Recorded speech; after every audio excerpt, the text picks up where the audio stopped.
Ganyan ka na pala. Sorry kung natagalan ako kasi na-traffic lang kasi. Galang yan.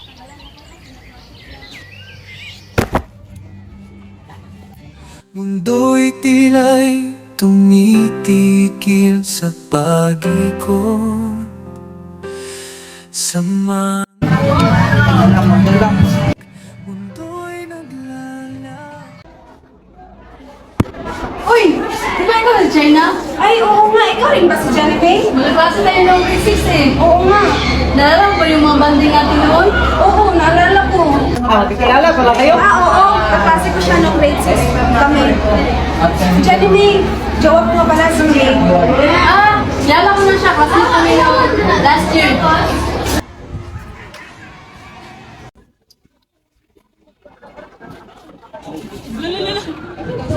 Hi miss, pwede bang makipo dito? Oo, okay lang. Salamat. Di pa pala open yung gate, no? Oo nga, nagkita kami ni Jay. Taga saan ka nga pala, miss? Doon lang sa Ipunan, yung malapit sa may market. Ay, ikaw nga pala yung magandang babae na lagi nakikita. Siguro. Okay. Kaya nga pala napaka-familiar mo sa akin. Alam mo? Sheena nga pala. Huwag mo na lang akong tawagin Sheena. Kasi lalaki ako eh, Char. Dave na lang. Ano nga pa pala pangalan mo? China. China pangalan na. Sir, si Miss China yung tinatanong ko, hindi ikaw. Wala kang pakialam. Tuwa niya ako. Tama lang daw. Ano ka problema mo? Isa ka pa. Ba't ka nagkikipag-usap sa ibang lalaki? Tatanong lang yung tao eh. Iwan ko sa'yo.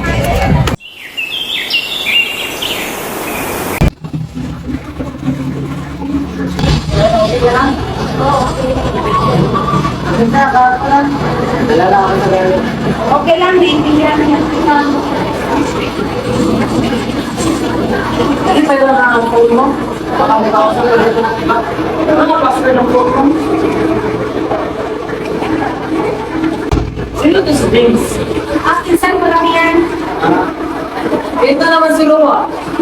Ano, child best friend ko yan. Ba't ang sweet niyo mag-usap? Ganyan kasi kami nag-uusap. Gusto lang ng bata ka kami. May ganito ba mag-usap ng childhood friends? Wala akong magkailangan kasi ngayon. Ay, Jaina! Ano pala yan? Nangyari sa iba to, Pia. Sulit ka na. Wala, okay lang to. Sige, sige. Nandiyan ka na pala. Sige ka na, nandiyan kita hinanap. Sige, sige. Bauna na ako sa'yo. Salamat.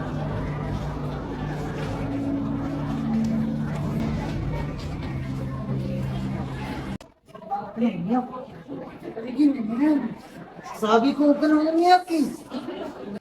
Tuloy na. Huwag ka nang umiyak. Tuloy na. Tara, ibigay tayo. Anong quickie? Ika, sumama ka lang sa akin. Ako bahala sa'yo.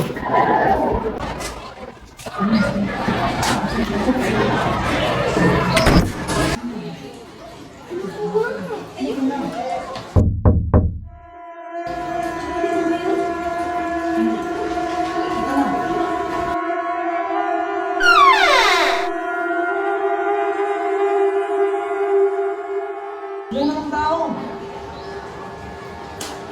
Wala lang tayo. Jenny May, ikaw ba yung kumatok ng pintuan ng CR kahapon? Hindi, maaga ko umalis kahapon. Kala ko ikaw yun. Hindi. Sige, mauna na ako sa'yo. Sige, sige, salamat.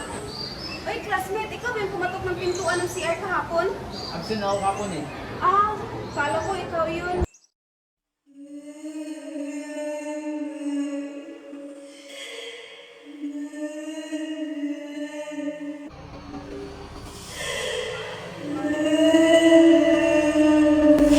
Hello? May tao ba dito?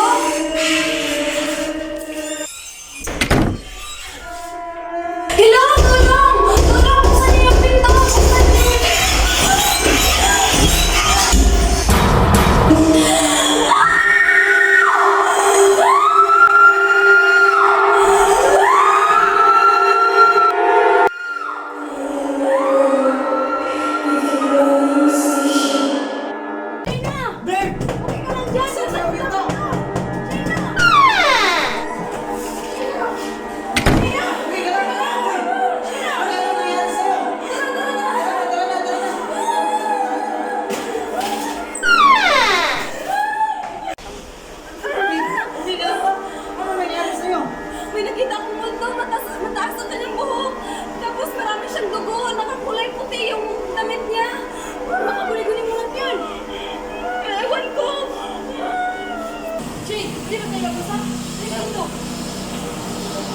Ano ba pag-uusapan natin?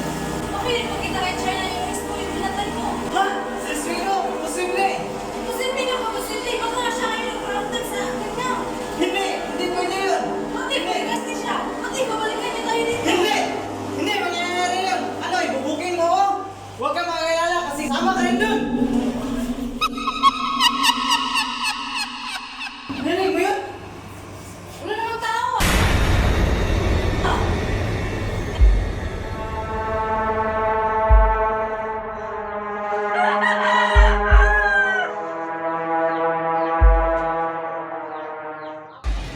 Sino? Teka lang, mag-usap muna tayo.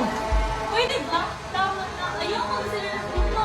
Ayoko na. Binigay ko na sa iyo lahat. Ano bang gusto mo mangyari sa akin? Pagod na ako. Palagi mo lang akong sinasaktan. Hindi! Hindi tayo maghiwalay. Hindi mo ko iwalay. Yes, mas piliin kong mamatay kaysa mawala ka. Please, ayoko na! Hawakan mo!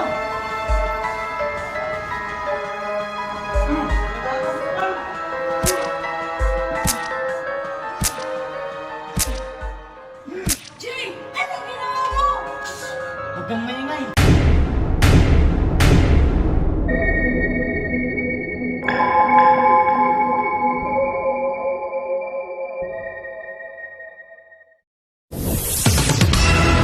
Isang babaeng bangka ng tagpuan dito sa gilid ng CR sa school building. Hala! Dito sa Buloy Ito yung National babaeng High School. nakita ko! Kinikilalang Rona Valenzuela na may 4 na saksak sa kanyang katawan at hindi pa alam kung sino ang mga sospek sa naganap na krimen.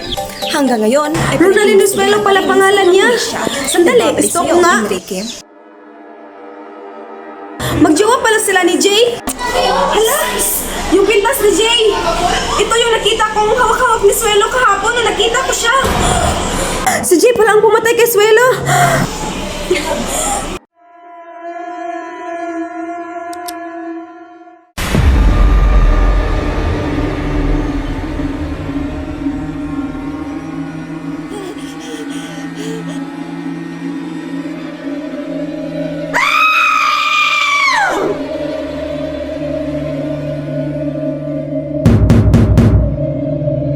Sino ka? Ikaw ba Suelo? Manahimik ka na kasi patay ka na!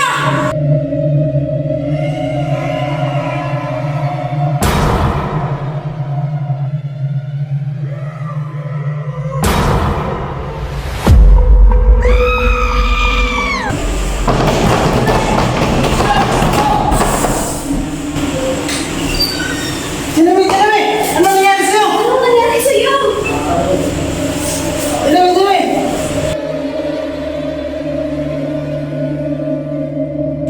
Jay, kung saan yung pinatay ka na siya sa ospital?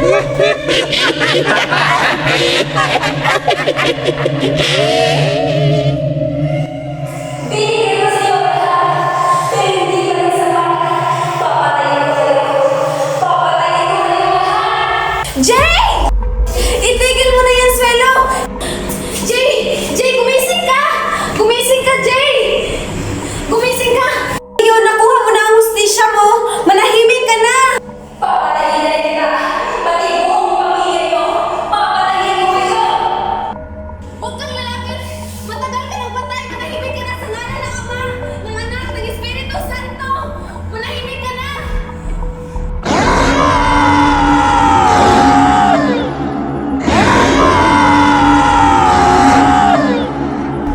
Jay! Janemy! Huwag niyo akong iiwan!